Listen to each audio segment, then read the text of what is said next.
प्रिय दर्शकों, जो औरतें कपड़े खोलकर नहाती हैं, उसके जीवन में इसका क्या असर पड़ता है। मित्रों, इस वीडियो में एक कहानी के जरिए आपको बताया जाएगा। साथ ही ये वीडियो आपको बहुत अच्छी जानकारी और सीख दे करके जाएगी। तो चलिए मित्रों, आपका कीमती समय बर्बाद न करते हुए अब सीधे कहानी पर ही पहुंचते हैं। मित्रों, एक समय विष्णु भगवान लक्ष्मी माता के साथ हरिद्वार में घूम रहे थे।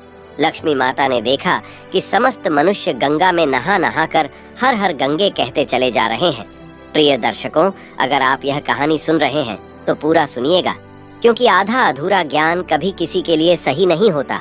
इसके अलावा हे माता लक्ष्मी, जो भी भक्त इस वीडियो को लाइक करे और चैनल को सब्सक्राइब करके कमेंट में जय माता लक्ष्मी लिखे, उनके घर में धन की कभी कोई कमी न रहे, उनका घर हमेशा धन से भरा रहे। दोस्तों, जब माता ने देखा कि समस्त मनुष्य गंगा में नहा नहा कर हर हर गंगे कहते चले जा रहे हैं, परंतु सभी दुखी और परेशान हैं, तब लक्ष्मी माता ने बहुत आश्चर्य से भगवान विष्णु से पूछा, गंगा में इतनी बार स्नान करने पर भी इनके पाप और दुखों का नाश क्यों नहीं हुआ? क्या गंगा में अब सत्यता नहीं रही? भगवान विष्णु ने कहा, गंगा में तो वही सामर्थ्य है, परंतु इन लोगों ने पापनाशिनी गंगा में स्नान ही नहीं किया है, फिर इन्हें लाभ कैसे हो? लक्ष्मी जी ने आश्चर्य से कहा कि स्नान कैसे नहीं किया? सभी तो नहा कर जा रहे हैं, अभी तक इनके शरीर भी नहीं सूखे हैं। भगवान विष्णु ने कहा, ये लोग तो केवल जल में डुबकी लगाकर आ रहे हैं, तुम्हें कल इसका रहस्य समझाऊंगा। दूसरे दिन बहुत जोर की बरसात होने लगी, गलियां कीचड़ से भर गई। एक चौड़े रास्ते में एक गहरा गड्ढा था, चारों ओर कीचड़ भर रहा था और भगवान विष्णु ने लीला से वृद्ध रूप धारण कर लिया और विवश की तरह गड्ढा में जाकर ऐसे पर गए जैसे कोई मनुष्य चलता चलता गड्ढे में गिर पड़ा हो और निकलने की चेष्टा करने पर भी ना निकल पा रहा हो। लक्ष्मी जी को उन्होंने यह समझाकर गड्ढे के पास बैठा दिया कि देखो, तुम लोगों को सुना सुना कर यूं पुकारती रहो कि मेरे वृद्ध पति अकस्मात गड्ढे में गिर पड़े हैं, कोई पुण्य आत्मा इन्हें निकालकर इनके प्राण बचाए और हम असहाय की सहायता करें। और भगवान विष्णु ने यह भी समझा दिया कि जब कोई गड्ढे में से मुझे निकालने को तैयार हो, तब इतना और कह देना कि मेरे पति सर्वथा निष्पाप है, इन्हें वही छुए जो खुद भी निष्पाप हो। यदि आप निष्पाप हैं तो इनके हाथ लगाइए, नहीं तो हाथ लगाते ही आप भस्म हो जाएंगे। लक्ष्मी जी तथास्तु कहकर गड्ढे के किनारे बैठ गई और आने जाने वालों को सुना सुनाकर भगवान विष्णु जी की सिखाई हुई बात कहने लगी। गंगा में नहाकर लोगों के दल आ रहे हैं और उनको कुछ धर्म का भय हुआ, कई कानून से डरे और कुछ लोगों ने तो लक्ष्मी जी को यह भी सुना दिया कि मरने दे बुढ़े को, क्यों उसके लिए रोती है। और कुछ दयालु चरित्रवान पुरुष थे, उन्होंने उस युवती के पति को निकालना चाहा, परंतु लक्ष्मी जी के वचन सुनकर वे भी रुक गए। उन्होंने सोचा कि हम गंगा में नहा कर आए हैं तो क्या हुआ, पापी तो है ही, कहीं सहायता करते समय हम भस्म ना हो जाएं। इस स्त्री के कथन के अनुसार हम खुद भस्म ना हो जाएं। किसी का साहस नहीं हुआ। सैकड़ों आए, सैकड़ों ने पूछा और चले गए। संध्या हो चली, तब भगवान विष्णु ने माता लक्ष्मी से कहा, देखा आया कोई सच्चे हृदय से गंगा में नहाने वाला। तब थोड़ी देर बाद एक जवान हाथ में लौटा लिए हर हर गंगे करता हुआ निकला। लक्ष्मी जी ने उसे भी वही बात कही। युवक का हृदय करुणा से भर आया, उसने भगवान विष्णु को निकालने की तैयारी की।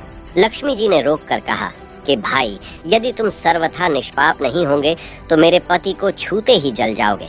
उसने उसी समय बिना किसी संकोच के दृढ़ निश्चय के साथ लक्ष्मी जी से कहा कि माता, मेरे निष्पाप होने में तुझे संदेह क्यों होता है? देखती नहीं, मैं अभी गंगा नहा कर आया हूँ, भला गंगा में गोता लगाने के बाद भी कभी पाप रहते हैं? मैं अभी तुम्हारे पति को निकालता हूँ। युवक ने लपक कर बूढ़े को ऊपर उठा लिया। भगवान विष्णु और लक्ष्मी ने उसे अधिकारी समझकर अपना असली स्वरूप प्रकट कर उसे दर्शन देकर कृतार्थ किया। भगवान विष्णु जी ने माता लक्ष्मी से कहा कि इतने सारे लोगों में से इस एक ने ही गंगा स्नान किया है। इसी दृष्टांत के अनुसार जो लोग बिना श्रद्धा और विश्वास के केवल दंभ के लिए गंगा स्नान करते हैं, उन्हें वास्तविक फल नहीं मिलता। परंतु इसका यह मतलब नहीं कि गंगा स्नान व्यर्थ जाता है। गंगा स्नान का बहुत पुण्य भी है। इसके बाद भगवान विष्णु जी ने माता लक्ष्मी जी से कहा, अब मैं आपको वो 12 बातें बताता हूँ। जो भी मनुष्य इन 12 बातों को नहाते समय ध्यान में रखता है, वह कभी भी दुखी नहीं रहता है। उसके घर में माँ लक्ष्मी का वास होता है, उसके घर में अपार धन आता है, घर में कभी भी लड़ाई झगड़ा नहीं होते हैं, उसका पूरा परिवार हंसी खुशी जीवन व्यतीत करता है। तब माता लक्ष्मी ने कहा, हे भगवान, आप हमें यह 12 बातें बताइए। इसके बाद भगवान विष्णु उन बातों को बताना शुरू कर देते हैं और माता लक्ष्मी बहुत ध्यान से सुनने लगती है।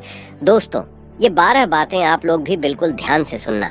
इसके बाद भगवान विष्णु कहते हैं, प्रिय, ये 12 बातें बताने के बाद मैं आपको एक बात और बताऊंगा। जो औरतें कपड़े खोलकर स्नान करती हैं, उनके लिए यह बात बहुत ही महत्वपूर्ण है। तो हे लक्ष्मी, आप इस बात को बहुत ही ध्यान से सुनना। तभी विष्णु जी अपनी वाणी को शुरू कर और बताने लगते हैं। दोस्तों, विष्णु जी कहते हैं, स्नान करने से शरीर निरोगी रहता है और मन प्रसन्न रहता है। नहाने से चेहरे की क्रांति और शारीरिक आकर्षण में भी बढ़ोतरी होती है। अगर इस नित्य कर्म के दौरान कुछ बातों का ध्यान रखा जाए तो आध्यात्मिक से भी ज्यादा लाभ पाया जा सकता है। नहाने के क्रम में इन बातों का ख्याल जरूर रखा जाना चाहिए। नंबर 1, स्नान करने के बाद शुद्ध होकर पूजा पाठ आदि सारे काम करने के योग्य बनते हैं, इसलिए सुबह को ही स्नान कर लेना चाहिए। नंबर 2, शास्त्रों में कहा गया है कि स्नान करने से इन 10 गुणों की प्राप्ति होती है: रूप, तेज, बाल पवित्रता, आयु, आरोग्य, निर्लोकता, तप और मेधा। नंबर 3, धन, पुष्टि व आरोग्य और स्वास्थ्य चाहने वालों को हर मौसम में और हर दिन स्नान करना चाहिए। नंबर 4, शास्त्रों में कहा गया है कि सुबह स्नान करने से पाप का नाश होता है और पुण्य मिलता है। ऐसा कहा गया है कि सुबह नहाने वालों के पास नकारात्मक शक्तियां नहीं भटकती, इसीलिए सुबह स्नान करना ही उचित है। नंबर 5, बीमारी के हालत में सिर के नीचे से ही स्नान करना चाहिए। गीले कपड़े से शरीर को पोंछ लेना एक तरह का स्नान ही कहा गया है। नंबर 6, सुबह की लालिमा छाने से पहले ही स्नान लेना श्रेष्ठ माना गया है। नंबर 7, तेल लगाकर और देह को मल कर नदी में नहाना मना है। इसकी जगह नदी से बाहर निकलकर तट पर ही शरीर साफ करके तब नदी में डुबकी लगाना उचित है। नंबर 8, जिन घाटों पर कपड़े धोए जाते हैं वहां का जल अपवित्र माना गया है, इसलिए वहां से कुछ दूर हटकर ही नहाना चाहिए। नंबर 9, नदी में 11 या 21 डुबकियां लगाना अच्छा बताया गया है। नंबर 10, पवित्र नदियों में कपड़े निचोड़ने की मनाही है। नदी में किसी तरह की गंदगी नहीं बहानी चाहिए। नंबर 11, नल की तुलना में झरने का पानी, झरने से ज्यादा नदी का पानी, नदी के पानी से किसी तीर्थ का जल, तीर्थ के जल से गंगा जल अधिक श्रेष्ठ माना गया है। नंबर 12, गंगा माता का कथन है कि स्नान करते वक्त कोई चाहे जहां भी मेरा स्मरण करेगा, मैं वहां के जल में आ जाऊंगी। इसके बाद भगवान विष्णु जी ने कहा, अब मैं आपको औरतों के बारे में बताता हूँ जो औरतें कपड़े खोलकर स्नान करती हैं। हिंदू धर्म शास्त्रों में हर एक चीज के लिए कुछ नियम बनाए गए हैं। इन नियमों में से एक है स्नान को लेकर की गई बातें। ऐसा माना जाता है कि आम व्यक्ति को शास्त्रों के नियमों का पालन जरूर करना चाहिए, जिससे उनके घर की सुख समृद्धि बनी रहती है और खुशहाली आती है। साथ में अपार धन बरसता है, माता लक्ष्मी प्रसन्न होती है। दरअसल हमारे शास्त्रों में ऐसी कई बातें लिखी गई हैं जिनका हम पालन सदियों से करते चले आ रहे हैं, लेकिन उसके कारणों के बारे में हमें अभी भी पूरी जानकारी नहीं है। ऐसे ही नियमों में से एक है निर्वस्त्र स्नान करना। आपने अक्सर घर के बड़ों को ऐसा कहते सुना होगा कि कभी भी स्नान बिना कप रोके यानी निर्वस्त्र नहीं करना चाहिए। अगर हम पौराणिक कथाओं की बात करें तो निर्वस्त्र स्नान की मनाही का एक सबसे बड़ा कारण कृष्ण जी के समय से जुड़ा है। पौराणिक कथाओं के अनुसार एक बार जब गोपिकाएं सरोवर में स्नान कर रही थीं और वो निर्वस्त्र थी, उस समय बाल कृष्ण ने गोपियों के सभी वस्त्र छिपा दिए। उस समय जब कृष्ण जी ने उनके वस्त्र छिपा लिए और गोपियों ने अपने वस्त्र वापस लेने की प्रार्थना की, तब कृष्ण जी ने उन्हें समझाया कि कहीं भी बिना वस्त्र धारण किए स्नान नहीं करना चाहिए।